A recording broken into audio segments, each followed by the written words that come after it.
নমস্কার বন্ধুরা, তোমরা কেমন আছো? আশা করি ভালো আছো। তো তোমরা যারা এবছর ত্রিপুরা গভর্নমেন্ট ডিগ্রি কলেজগুলিতে ভর্তি হওয়ার জন্য ফর্ম ফিল আপ করেছিলে, তো তোমরা আশা করি সবাই জানো যে গতকাল অর্থাৎ 3rd জুলাই তোমাদের 4th মেরিট লিস্ট প্রকাশিত হয়েছে। তো আজকের এই ভিডিওতে তোমাদের মেরিট লিস্টগুলি কিছু কলেজের মেরিট লিস্টগুলি নিয়ে আলোচনা করা হবে এবং মেরিট লিস্টগুলিতে দেখবে তোমাদের শুধুমাত্র কনফার্ম মেরিট লিস্টটা দেওয়া হয়েছে, ওয়েটিং লিস্ট পাবলিশ করা হয়নি। তো কেন ওয়েটিং লিস্ট পাবলিশ করা হয়নি সে বিষয়ে আলোচনা করা হবে। এবং তোমরা অ্যাডমিশনের সময় কি ডকুমেন্টস লাগবে এবং কত ফিস লাগবে অর্থাৎ অ্যাডমিশন নোটিশগুলো নিয়েও আলোচনা করা হবে। তো তোমরা স্কিপ না করে ভিডিওটা দেখতে থাকো। আর তোমরা যারা 4th মেরিট লিস্টেও অ্যাডমিশন নিতে পারোনি বা তোমাদের 4th মেরিট লিস্টেও তোমাদের নাম আসেনি, তোমরা কিভাবে অ্যাডমিশনটা নেবে সে বিষয়ে আলোচনা করা হবে। ঠিক আছে? আর প্রত্যেকটা ভিডিওতে আমি সেই বিষয়ে আলোচনা করে দেই তোমরা কিভাবে অ্যাডমিশনটা নেবে। তারপরেও তোমরা অনেকে জিজ্ঞেস করছো যে কিভাবে অ্যাডমিশনটা নেবে। তার জন্য নেক্সট যে ভিডিওটা দেব তোমাদের, সেই ভিডিওটাতে তোমাদের এই বিষয়ে সম্পূর্ণ এই বিষয়টাতেই তোমরা 4th মেরিট লিস্টে যারা যারা চান্স পাওনি, তোমরা কিভাবে অ্যাডমিশনটা নেবে, সেই বিষয়ে তোমাদের আলোচনা করা হবে। ঠিক আছে? আজকের এই ভিডিওতে শুধুমাত্র তোমাদের মেরিট লিস্টগুলি এবং অ্যাডমিশন নোটিশগুলি নিয়ে আলোচনা করা হবে। ঠিক আছে? তো প্রথমত মেরিট লিস্টগুলি নিয়ে আলোচনা করে দিচ্ছি। তারপর তোমাদের অ্যাডমিশন নোটিশগুলি নিয়ে আলোচনা করে দেব। তো এখন স্ক্রিনে যে মেরিট লিস্টটা দেখতে পাচ্ছ, এটা হচ্ছে এমবিবি কলেজের মেরিট লিস্ট অর্থাৎ মহারাজা বীরবিক্রম কলেজ। ঠিক আছে? তো দেখো এখানে মেরিট লিস্টে তোমাদের অ্যাডমিশনের ডেটটা দেওয়া হয়েছে 4th জুলাই থেকে অর্থাৎ আজকে থেকে এবং অ্যাডমিশনটা চলবে 7 জুলাই পর্যন্ত। ঠিক আছে? এই অ্যাডমিশনের ডেটটা ১ম এ ছিল ৬ তারিখ পর্যন্ত। তো গতকাল তোমাদের নোটিশ দিয়ে একটা ডেট তোমাদের এক্সটেন্ড করা হয়েছে অর্থাৎ 7 জুলাই পর্যন্ত তোমরা অ্যাডমিশনটা নিতে পারবে। ঠিক আছে? তারপর তোমাদের টাইমটা রাখা হয়েছে 11টা AM থেকে 3টা PM পর্যন্ত। বুঝতে পারলে? এখন মেরিট লিস্টগুলি দেখো। এই পিডিএফটার মধ্যেই তোমরা প্রত্যেকটা সাবজেক্টের মেরিট লিস্টগুলি পেয়ে যাবে। তো প্রথমত তোমাদের বেঙ্গলি সাবজেক্টের মেরিট লিস্ট দেওয়া হয়েছে। ৩৫ জনের নাম এসছে ইউআর ক্যান্ডিডেট। তারপর তোমাদের এসটি ক্যান্ডিডেটের নাম পেয়ে যাবে, তারপর এসসি ক্যান্ডিডেটের নাম পেয়ে যাবে। ঠিক আছে? প্রত্যেকটা সাবজেক্টের জন্য এইভাবে তোমাদের মেরিট লিস্টগুলি দেওয়া হয়। ঠিক আছে? এর আগেও তোমরা দেখেছ তোমাদের মেরিট লিস্টগুলি ঠিক সেম ভাবে দেওয়া হয়েছে এই মেরিট লিস্টটাও। বুঝতে পারলে? আর এটা শুধুমাত্র কনফার্ম মেরিট লিস্ট আর অর্থাৎ এখানে যাদের নাম রয়েছে তোমরা অ্যাডমিশন নিতে পারবে। বুঝতে পারলে? আর তোমাদের ওয়েটিং লিস্ট পাবলিশ করা হয়নি। কেন হয়নি? আমি ও মেরিট লিস্টগুলি দেখিয়ে দেই তারপর বলছি। তো এখন যে মেরিট লিস্টটা দেখতে পাচ্ছ, এটা হচ্ছে রামঠাকুর কলেজের মেরিট লিস্ট। এখানে ১ম এ পেয়ে যাবে বেঙ্গলি সাবজেক্টের মেরিট লিস্ট। ঠিক আছে? প্রত্যেকটা মেরিট লিস্টে কিন্তু তোমাদের সেম ভাবে দেওয়া হয়েছে। এখানেও দেখবে কনফার্ম লেখা আছে। প্রত্যেকটা নামের পাশেই তোমরা দেখবে কনফার্ম লেখা আছে। অর্থাৎ তোমাদের যাদের নাম এখানে রয়েছে তোমরা কনফার্ম মেরিট লিস্টে চলে এসছো। বুঝতে পারলে?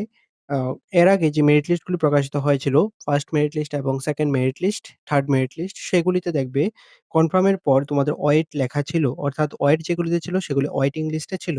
কিন্তু এই মেরিট লিস্টটার মধ্যে শুধুমাত্র কনফার্ম মেরিট লিস্ট রয়েছে। কারণ তোমরা যখন আ অ্যাডমিশন নোটিশটা পেয়েছিলে ১ম এ, তখন দেখবে 1st ফেজে শুধুমাত্র তোমাদের 4th রাউন্ড পর্যন্ত ছিল। ঠিক আছে? অর্থাৎ 4th রাউন্ড পর্যন্ত তোমাদের অ্যাডমিশনটা ধরা হয়েছিল 1st ফেজে অনুযায়ী। তার জন্যই 4th রাউন্ডের তোমাদের কনফার্ম মেরিট লিস্ট শুধুমাত্র প্রকাশিত হয়েছে। ওয়েটিং লিস্ট প্রকাশিত হয়নি। কারণ 1st ফেজ অনুযায়ী তোমাদের 4th রাউন্ড পর্যন্ত হবে। তারপর কিন্তু রাউন্ডের কথা উল্লেখ নেই। বুঝতে পারলে? তো তার জন্যই তোমাদের এখানে কনফার্ম লিস্টটা দেওয়া হয়েছে। আ ওয়েটিং লিস্টটা দেওয়া হয়নি। প্রত্যেকটা কলেজ থেকেই সেম ভাবে দেখবে। তোমাদের ওয়েটিং লিস্ট প্রকাশিত হয়নি। তো তার জন্যই প্রকাশিত হয়নি। তোমরা অনেকে জিজ্ঞেস করেছিলে।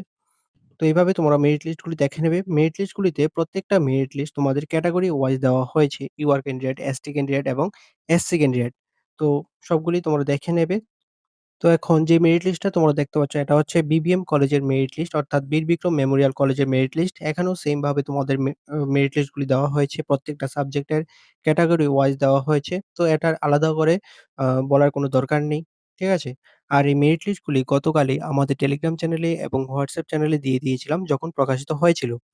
তো তোমরা যারা এখনো মেরিট লিস্টগুলি দেখোনি তোমরা অবশ্যই আমাদের চ্যানেলগুলিতে জয়েন হয়ে যাবে। ডিসক্রিপশনে তোমরা লিংক পেয়ে যাবে। যেকোনো একটা চ্যানেলে জয়েন হলেই হবে। তোমরা যারা টেলিগ্রাম চ্যানেলে জয়েন হবে তোমরা অলরেডি দেখবে মেরিট লিস্টগুলি পোস্ট করা রয়েছে। আর যারা হোয়াটসঅ্যাপ চ্যানেলে জয়েন হবে তোমাদের আজকে ১২ টার মধ্যে তোমাদের মেরিট লিস্টগুলি রিসেন্ড করে দেওয়া হবে। তো তোমরা জয়েন হয়ে আ যাবে ১২ টার মধ্যেই তোমাদের মেরিট লিস্টগুলি রিসেন্ড করে দেব। ঠিক আছে? তো এভাবে তোমরা মেরিট লিস্টগুলি দেখে নেবে। প্রত্যেকটা মেরিট লিস্ট কিন্তু এই পিডিএফটাতে পেয়ে যাবে। বুঝতে পারলে? যদি কোন রকম ডাউট থাকে তাহলে অবশ্যই কমেন্টে জানাবে। তো তোমাদের কিছু কলেজের মেরিট লিস্ট দেখিয়ে দিলাম। তারপর তোমরা অ্যাডমিশন নোটিশগুলি দেখে নাও। কিছু কলেজের অ্যাডমিশন নোটিশগুলি দেখিয়ে দিচ্ছি। আর বাকি কলেজগুলির জন্য কিভাবে অ্যাডমিশন নোটিশগুলি দেখবে বা কি করবে সে বিষয়ে আমি বলে দেব। ঠিক আছে? অ্যাডমিশন নোটিশগুলি দেখো। তো এখন স্ক্রিনে যে অ্যাডমিশন নোটিশটা দেখতে পাচ্ছ, এটা হচ্ছে এমবিবি কলেজের অ্যাডমিশন নোটিশ। এখানে কি বলা হয়েছে দেখো। এখানে বলা হয়েছে তোমরা যারা 4th রাউন্ডে চান্স পেয়েছ, তোমাদের অ্যাডমিশনটা হবে আ ৪ জুলাই থেকে ৭ জুলাইয়ের মধ্যে। ঠিক আছে? এর মধ্যে তোমার অ্যাডমিশনটা নিতে হবে। টাইমটা হচ্ছে ১১টা AM থেকে ৩টা PM পর্যন্ত। বুঝতে পারলে? এখন দেখো তোমাদের কি ডকুমেন্টস নিয়ে যেতে হবে। প্রথমত তোমাদের সামার্ট পোর্টালে যে অ্যাপ্লিকেশনটা সাবমিট করেছিলে সেটা প্রিন্ট আউট করে নিয়ে যাবে। তারপর তোমাদের সেখানে প্রসপেক্টাস দেওয়া হবে। সেই প্রসপেক্টাসের মধ্যে আন্ডারটেকিং বা ডিক্লারেশন ফর্ম থাকবে। সেটা ফর্ম ফিল আপ করে সাবমিট করতে হবে। তারপর তোমরা যারা সিবিএসসি বোর্ড থেকে রয়েছ এবং তোমাদের যাদের আ হায়ার সেকেন্ডারি অর্থাৎ ক্লাস 12 এর অরিজিনাল মার্কশিট নেই, তোমাদের বলা হচ্ছে ডিজিলকার মার্কশিটটা অ্যাডমিশনের সময় দেখাতে হবে। তো তোমরা কি করবে ডিজিলকারের মার্কশিটটা ডাউনলোড করে রাখবে মোবাইলে এবং মার্কশিটটা প্রিন্ট আউট করে নিয়ে যাবে। বুঝতে পারলে? তাহলে তোমাদের অ্যাডমিশনটা হয়ে যাবে। তারপর দেখো কি ডকুমেন্টস লাগবে সেটা আবার বলে দেওয়া হয়েছে। প্রথমত মাধ্যমিকের মার্কশিট, দ্বিতীয়ত এইচএস এর মার্কশিট, তারপর এসসি, এসটি, পিডব্লিউডি সার্টিফিকেট। বুঝতে পারলে? এখানে যা ডকুমেন্টস এর কথা বলা হয়েছে প্রত্যেকটা ডকুমেন্টস অরিজিনাল এবং জেরক্স কপি কিন্তু দুটোই নিয়ে যাবে। প্রথমত রয়েছে তোমাদের সমর্থ পোর্টালের অ্যাপ্লিকেশন ফর্ম, তারপর ক্লাস 12 এর মার্কশিটটা বিশেষ করে সিবিএসসি বোর্ড যাদের রয়েছে আ তোমাদের জন্য বলা হচ্ছে ডিজিলকারের মার্কশিটটা ডাউনলোড করে রাখতে, যাদের আ অরিজিনাল মার্কশিটটা নেই। বুঝতে পারলে? তো ডিজিলকারের মার্কশিট তোমরা ডাউনলোড করে রাখবে, সঙ্গে তোমরা প্রিন্ট আউটও করে নেবে। তারপর তোমাদের অরিজিনাল ডকুমেন্টস কি লাগবে এখানে দেওয়া হয়েছে।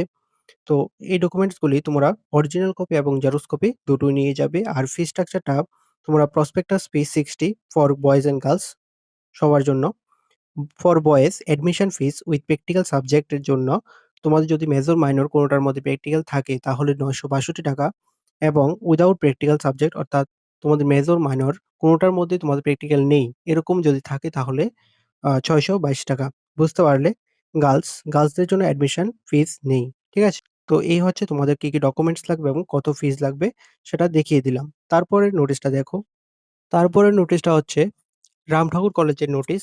এখানে দেখো কি বলা হয়েছে, ১ম এ বলা হয়েছে তোমরা যারা সিলেক্ট হয়েছ তোমাদের ডকুমেন্ট ভেরিফিকেশন হবে। তো সেখানে যদি তোমাদের কারোর ফলস বা ইনকারেক্ট ইনফরমেশন পাওয়া যায় তখনই তোমাদের অ্যাডমিশনটা ক্যানসেল করে দেওয়া হবে।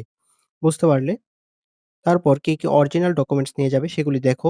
এখানে অরিজিনাল ডকুমেন্ট সঙ্গে তোমার জেরক্স কপিও কিন্তু নিয়ে যেতে হবে যে ডকুমেন্টস গুলি এখানে বলা হয়েছে। প্রথমত এইচএস এর মার্কশিটটা নিয়ে যাবে, caste certificate, download application form অর্থাৎ সমর পোর্টালে যে অ্যাপ্লিকেশন ফর্মটা সাবমিট করেছিলে সেটা প্রিন্ট আউট করে নিয়ে যাবে। তারপর মাধ্যমিকের অ্যাডমিট কার্ড, এন্ট্রি র্যাগিং ফর্ম। এন্ট্রি র্যাগিং ফর্মটার লিঙ্ক তোমরা ডেসক্রিপশনে পেয়ে যাবে। তো সেই লিঙ্কে ক্লিক করে তোমরা এন্ট্রি র্যাগিং ফর্মটা ডাউনলোড করে নেবে। ঠিক আছে? এবং প্রিন্ট আউটটা করে নেবে। বুঝতে পারলে? আর এখানে যে ডকুমেন্টস এর কথা বলা হয়েছে প্রত্যেকটা ডকুমেন্টস তোমরা অরিজিনাল কপি এবং জেরক্স কপি নিয়ে যাবে। তারপর অ্যাডমিশন ডেট এখানে ৬ জুলাই থেকে ৭ জুলাই পর্যন্ত রাখা হয়েছে আপ টু 4 PM। তারপর দেখো তোমাদের admission fees for boys arts and commerce এর জন্য ৳৬২২, সায়েন্সের জন্য ৳৯৬২ আর কোনো ফিস লাগবে না গার্লসদের জন্য। ত্রিপুরা ইউনিভার্সিটি ফিস এটা সবার লাগবে ৳৩১০ এবং প্রসপেক্টাস ফি ৳৫০, এটাও সবার লাগবে। শুধুমাত্র গার্লসদের জন্য এখানে ইউনিভার্সিটি ফিস এবং প্রসপেক্টাস ফিসটা লাগবে। আর বয়েজদের জন্য এখানে যেভাবে সবগুলি দেওয়া হয়েছে প্রত্যেকটাই লাগবে। বুঝতে পারলে? তো এভাবে তোমরা অ্যাডমিশনটা নিয়ে নেবে। আমি আলোচনা করে দিলাম। তারপরে নোটিশটা দেখো। এই নোটিশটা হচ্ছে ওমেন্স কলেজের নোটিশ। তো তোমরা যারা ওমেন্স কলেজে চান্স পেয়েছো তোমাদের জন্য দেখো কি বলা হয়েছে। তোমাদের admission date same 4th to 7 July পর্যন্ত রাখা হয়েছে। টাইম 11টা AM থেকে 3টা PM। রেজিস্ট্রেশন ফিস ৳৩১০ এবং প্রসপেক্টাস, আইডি কার্ড এটসেট্রা ফিস ৳২৫০। এই ২ টা মিলিয়ে হচ্ছে ৳৫৬০। অর্থাৎ এখানে তোমরা অ্যাডমিশন নিতে গেলে তোমাদের টোটাল ৳৫৬০ লাগবে। ঠিক আছে? এখানে দেখো কি ডকুমেন্টস এর কথা বলা হয়েছে। প্রথমত এইচএস মার্কশিট, তারপর ST, SC, PWD certificate, permanent resident of Tripura certificate, Aadhaar card, ঠিক আছে? এই ডকুমেন্টসগুলি তোমাদের অরিজিনাল ডকুমেন্টস এবং জেরক্স কপি দুটোই কিন্তু নিয়ে যাবে, ঠিক আছে? প্রত্যেকটা নোটিশের জন্যই কিন্তু সেম কথাই বলে দিচ্ছি। কারণ তোমরা যাতে ভুল না করো। এখানে অরিজিনাল কপি এবং জেরক্স কপি দুটোই নিয়ে যাবে, ঠিক আছে? আর এখানে যা ফিস রাখা হয়েছে সেগুলি নিয়ে যাবে। তো এই হচ্ছে তোমাদের অ্যাডমিশন ফিস। আমি ৩ টা কলেজের অ্যাডমিশন নোটিস আলোচনা করে দিলাম। তোমরা বাকি কলেজগুলির অ্যাডমিশন নোটিসগুলি আ ডেসক্রিপশনে দেখবে পিডিএফ এর লিংক রয়েছে। সেই লিংকে ক্লিক করে তোমরা বেশ কিছু কলেজের অ্যাডমিশন নোটিসগুলি দেখতে পারবে। তো সেই লিংকে ক্লিক করে তোমরা দেখে নেবে। আর যেসব কলেজ থেকে কোন রকম অ্যাডমিশন নোটিস আসেনি, সেসব কলেজগুলির জন্য কি ডকুমেন্টস লাগবে বা কত ফিস লাগবে সেই বিষয়ে একটা লিস্ট আমি কমেন্ট সেকশনে দিয়ে রেখেছি। তোমরা কমেন্ট সেকশনটা দেখে নেবে, তাহলে বুঝতে পারবে। আর আমি নেক্সট ভিডিওতে তোমাদের 4th রাউন্ড পর্যন্ত তোমরা যারা অ্যাডমিশন নিতে পারোনি, তোমরা কিভাবে অ্যাডমিশনটা নেবে বা তোমাদের অ্যাডমিশন নেওয়ার কি প্রসেস থাকবে সেই বিষয়ে আলোচনা করে দেব। ডিটেইলসে আলোচনা করে দেব। তো আজকের এই ভিডিওটা শুধুমাত্র আ মেরিট লিস্ট এবং অ্যাডমিশন নোটিসগুলি আলোচনা করে দিলাম। আমি নেক্সট ভিডিওতে তোমাদের আ যারা অ্যাডমিশন নিতে পারোনি এখন পর্যন্ত, তোমরা কিভাবে অ্যাডমিশনটা নেবে সেই বিষয়ে ডিটেইলসে আলোচনা করে দেব। তো তোমরা দেখে নেবে। ঠিক আছে? ততদিন পর্যন্ত অপেক্ষা করো। আমি আশা করি আগামী দিনে দিয়ে দেব তোমাদের ভিডিওটা। তো আজকের ভিডিওটা এতটুকুই। তোমরা আজকের ভিডিওটা খুব ভালোভাবে দেখে নেবে। আর তোমরা অবশ্যই আমাদের চ্যানেলগুলিতে জয়েন হয়ে যাবে। নেক্সট যত আপডেট আসুক আমাদের চ্যানেলগুলিতে ১ম এই দিয়ে দেওয়া হবে। ঠিক আছে? তো ভালো থাকবে, সুস্থ থাকবে। আর ভিডিওটা ভালো লাগলে অবশ্যই লাইক করে দেবে, শেয়ার করে দেবে। আর অবশ্যই সাবস্ক্রাইবটা করে পাশে থাকবে।